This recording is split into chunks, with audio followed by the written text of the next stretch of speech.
warahmatullahi wabarakatuh. Kembali lagi kita belajar mata pelajaran bisnis online untuk semester kedua. Di semester 2 ini kita akan mempelajari yang pertama adalah bab mengenai pemasaran online menggunakan email. Nah, untuk pemasaran online menggunakan email ini, yang pertama kita belajar adalah pengertian email. Saat ini masih banyak perusahaan brand terkenal masih menggunakan email sebagai media untuk pemasaran. Penggunaan email merupakan cara yang sederhana dan cukup menghemat biaya. Namun pemanfaatan email marketing idealnya harus diterapkan dengan tepat. Ya, yang pertama kita pahami dulu apa itu pengertian email. Email merupakan singkatan dari electronic mail atau surat elektronik. Pengertian email adalah salah satu jenis layanan internet yang dapat digunakan sebagai sarana untuk mengirim dan menerima surat elektronik kepada dan dari pemakai komputer lain yang terhubung di internet. Melalui email kita bisa mengirim dokumen, gambar, foto, ataupun video. Sebuah alamat email terdiri dari dua bagian, yaitu user ID dan domain name. User ID terletak di sebelah kiri tanda @ yang menunjukkan identitas si pemilik email. Sementara itu domain name atau hostname terletak di sebelah kanan tanda @ yang menunjukkan identitas domain tempat email tersebut disimpan atau mail server.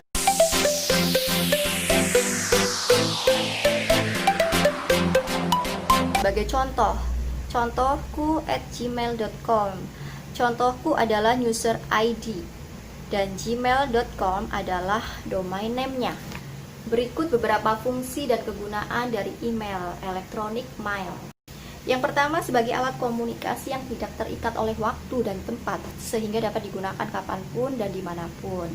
Yang kedua, sebagai media pengiriman file-file digital, seperti dokumen, serta berkas-berkas penting MP3, dan sebagainya. Yang ketiga, sebagai alat untuk mendaftarkan diri di situs website, seperti portal universitas, media jejaring sosial. Perbandingan email dengan surat biasa. Mail agent. Pada email yaitu Outlook Express, sedangkan surat biasa menggunakan pena atau mesin tik.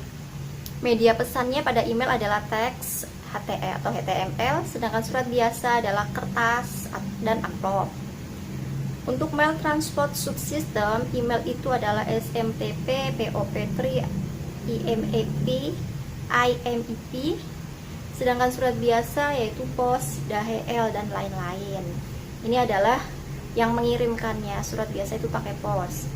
Untuk alamat, email itu menggunakan alamat email, sedangkan untuk surat biasa itu menggunakan alamat rumah atau alamat tempat tinggal. Adapun cara kerja email dijabarkan sebagai berikut. Pengguna menulis email dan menginstruksi aplikasi email untuk mengirimkannya pada alamat penerima. Yang kedua, aplikasi email mengirim email pada komputer mirip seperti kantor pos dan melayani proses penerimaan dan pengiriman email. Komputer yang demikian disebut email server. Ketiga, email server mengidentifikasi alamat tujuan dan pengirimannya ke email server yang lain yang lebih dekat ke alamat tujuan.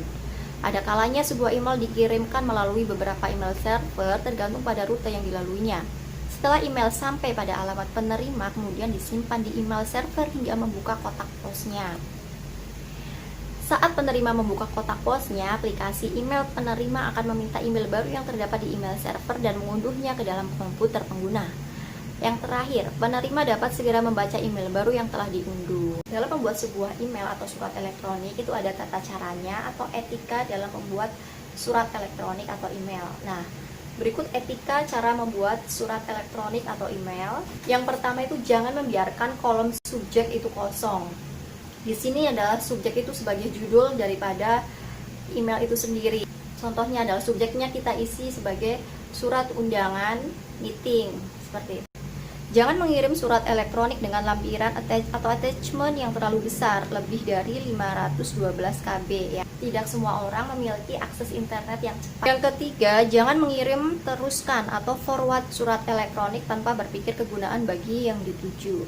Yang kelima adalah dilarang menggunakan huruf kapital, karena di sini huruf kapital dimaksud adalah merupakan tanda seru atau keras atau kesan berteriak. Menggunakan huruf dan kata-kata yang mudah terbaca. Istilah-istilah yang sering digunakan dalam penggunaan email.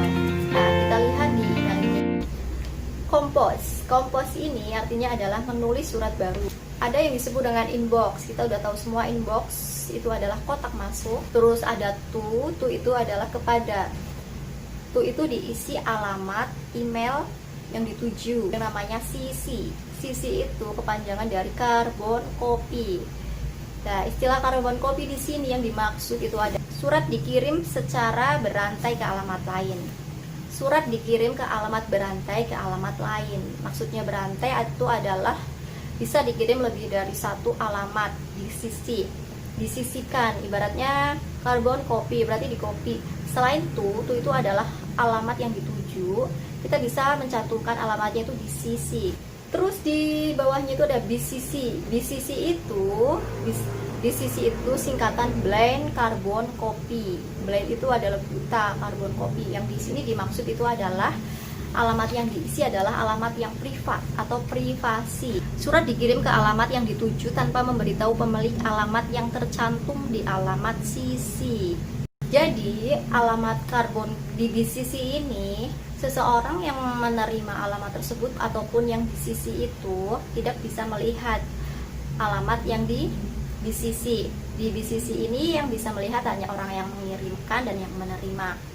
Tapi orang yang menerima BCC ini bisa melihat semua alamat email yang dituju atau yang disisikan. Terus ada draft. Draft itu surat yang ditulis tetapi belum dikirim, namanya itu draft. Jika kita menuliskan sebuah surat namun kita belum klik untuk kirim, itu akan tersimpan di draft. Spam itu adalah surat yang berisi kata-kata yang tidak baik atau mengganggu ya. Kalau trust itu untuk melihat email yang sudah terhapus. Di reply ini kalau kita lihat itu ada reply sama reply all. Kalau reply all kita membalas ke semua alamat yang dicantumkan tadi, misalnya lebih dari satu alamat, berarti kalau kita klik reply all itu berarti kita langsung mengirim ke semua alamat tersebut. Sedangkan reply berarti kita hanya mengirim atau membalas ke satu alamat saja, yaitu alamat orang yang mengirimkan email tersebut. Bulk, melihat email yang dicurigai sebagai spam. Forward, ada forward itu meneruskan email, meneruskan surat yang diterima dan disampaikan kepada orang lain. Ada yang namanya fasilitas attachment, yaitu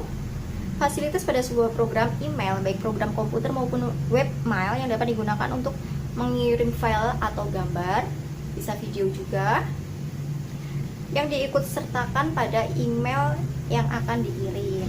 Nah, demikian pertemuan kali ini. Yang perlu kita pahami adalah apa itu pengertian email, terus apa kegunaan dan manfaat email, perbedaan email dengan surat biasa, terus tata cara penggunaan atau etika menulis email, cara kerja email, dan istilah-istilah yang terdapat di email. Nah, pertemuan kali ini yang pertama semoga kalian bisa memahaminya sehingga untuk pertemuan selanjutnya akan lebih mudah. Baik, terima kasih. Demikian.